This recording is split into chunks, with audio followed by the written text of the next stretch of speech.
Now, as it is a public holiday in Nigeria today, we don't have a market update, but Wole Famurewa caught up with Opeyemi Agbaje, CEO of RTC Advisory Services, for his opinion on the security situation in that country. Okay, thank you so much, Mr. Agbaje, for joining us. As we celebrate 52 years of independence in Nigeria and looking forward, the key concern is security in the country. It's something that clearly is on the minds of many investors. Your thoughts on the comment from the president recently? He's suggesting that we are winning the war against terrorism right now. Would you agree with that?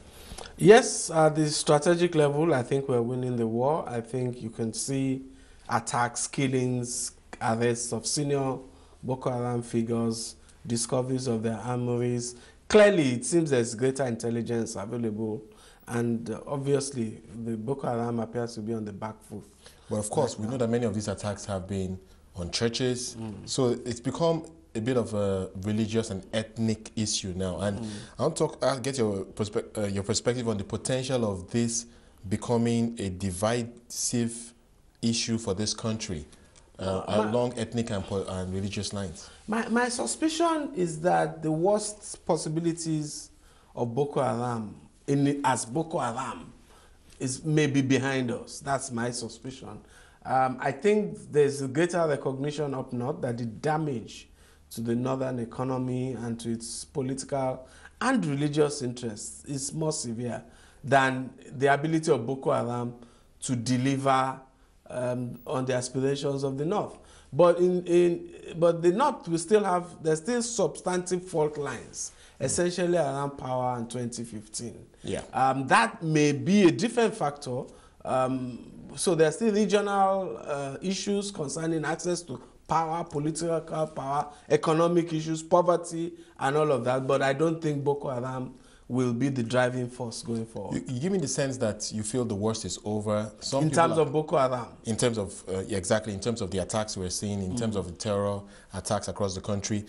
Some people are concerned that this may make Nigeria translate into another Iraq, Afghanistan, Pakistan, countries that terrorist attacks have become the order of the day. What are your thoughts on that? Well, yes, like I said, I said that at the strategic level, we may have essentially diminished Boko Haram. But at the tactical level, they will still have the power, the ability to deploy one suicide bomber here, one suicide bomber there, attack one church here and there, because they don't need so many people to do those. So that will be a work in progress in terms of the complete decimation of that group. But why would you say it was probably easier for us to tackle the militancy in the Niger Delta? Because what we had in that case was there was an amnesty program, and we finally sorted out. I mean, it's really behind us. We haven't seen attacks on all installations for many years. The militancy in the Niger Delta was essentially political. There were rational discussions that could be had with them. The demands were things that were amenable to a constitutional discussion.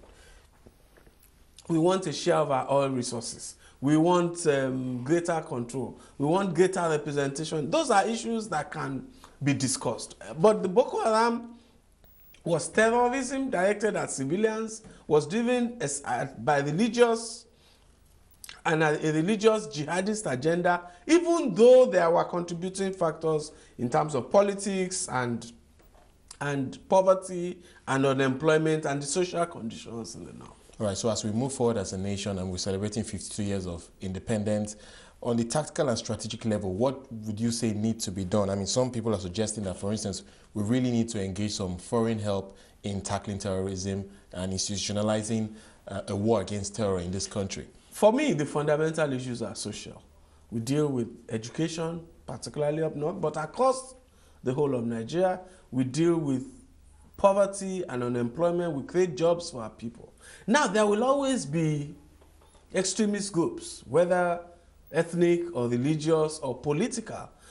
We now need to strengthen security and intelligence gathering. We need to strengthen counterterrorism. We need to strengthen the ability of our security agents to detect, to infiltrate, to prevent those activities from coming to fruition. You spoke of education, but what about the economic development of the North? I mean, shouldn't we be more aggressive with that? For instance, some people may suggest that even on the parliament level, maybe we need to just provide that legislative framework for more investments. Frankly, my feeling has always been when we say economic development of the North, there's a perception that is suggestive that there are significantly better economic indices down south. And I have never agreed to that notion.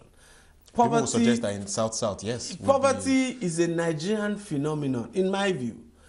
So it is 80% in the North, but it's 60% in the South. 60% poverty is a catastrophe anywhere in the world. So unemployment is maybe 40% somewhere in the North, and it is 30% somewhere in the South.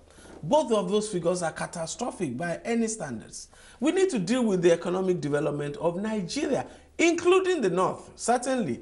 But the North, the only reason the Northern case has been extreme, in my view, is essentially basically driven by the fact that it does not educate its youth, and therefore renders them completely unemployable and irrelevant in a modern economy. And those are the things we need to deal with.